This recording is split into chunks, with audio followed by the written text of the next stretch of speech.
Coucou les filles, je suis amatrice de cuisine et je suis toute nouvelle sur la chaîne YouTube et j'aimerais vous faire partager mes recettes de gâteaux toutes simples, toutes faciles à réaliser, que vous pouvez toutes réaliser. Donc c'est un gâteau aux cacahuètes, aux amandes et à la noix de coco. Alors dans un premier temps, je vais faire moudre les cacahuètes dans ce mixeur. Ensuite, je vais faire fondre mon chocolat au bain-marie. Donc voilà, mes cacahuètes sont moulues. C'est pas grave s'il y a des petits morceaux, justement, si ça peut donner, si ça peut apporter ce petit croquant, et ben c'est bien. Ensuite, je vais prendre un petit bol comme ça pour les mesures. Moi, c'est comme ça que je fais. Et on va verser de la noix de coco en fait. Du coup. Alors, on va mettre à peu près 3 bonnes cuillères de noix de coco. Voilà. Les cacahuètes, je les ai mis là. On verse la noix de coco. On fait pareil avec le miel. On essaye de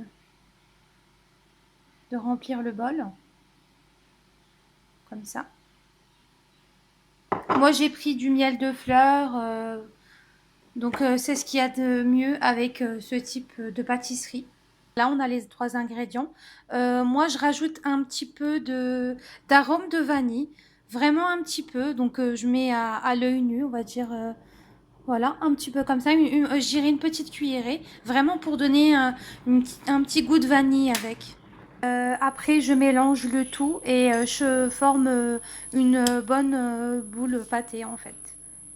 Ce que je fais, c'est que dans un premier temps, je mélange avec cette spatule et après, il ne faut pas hésiter à prendre avec les mains pour former une belle pâte.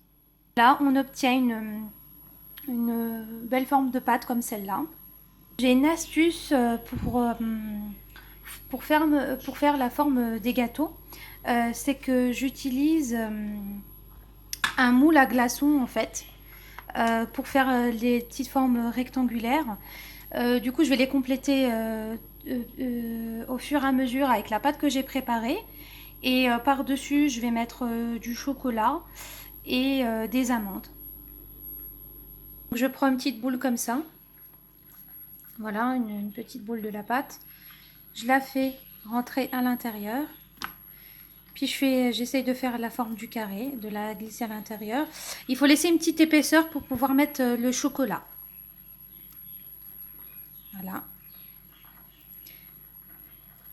Voilà, mon remplissage est fait. J'ai plus qu'à mettre du chocolat fondu en bain-marie. Ce que je fais, c'est que je prends une petite cuillère. J'essaye de remuer un petit peu. Je le laisse toujours sous l'eau chaude. Ça, c'est mon astuce pour que le chocolat ne durcisse pas. Et du coup, je prends une petite cuillère comme ça. Il faut vraiment faire attention à l'eau chaude qui est en dessous. Et du coup, je viens napper de chocolat. Comme ceci. Jusqu'à que ça recouvre. Et ainsi de suite. On va faire pareil. Ça va être pareil. Hop. On va napper de chocolat.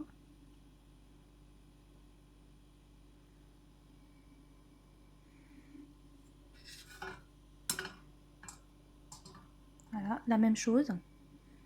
On va napper de chocolat.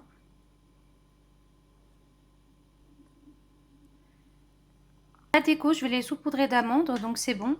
Je les ai nappés de chocolat. Donc là, un par un, comme on a fait pour le chocolat, on vient mettre un petit peu d'amandes. Comme ça. Voilà.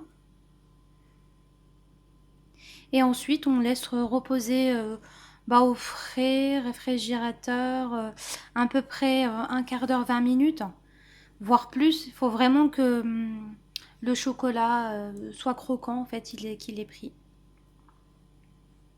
À tout à l'heure. Voilà, ma déco aux amandes est finie. Allez, au frigo. À tout à l'heure. Et voilà le résultat des gâteaux après un quart d'heure, 20 minutes de congélation. Comme vous pouvez le voir, ça a pris la forme du moule. Et je les ai décorés dans une assiette comme celle-ci. Voilà, j'espère que ma recette vous a plu. N'hésitez pas à liker, à aimer. Donc voilà, j'attends vos messages. Merci. Bon après-midi.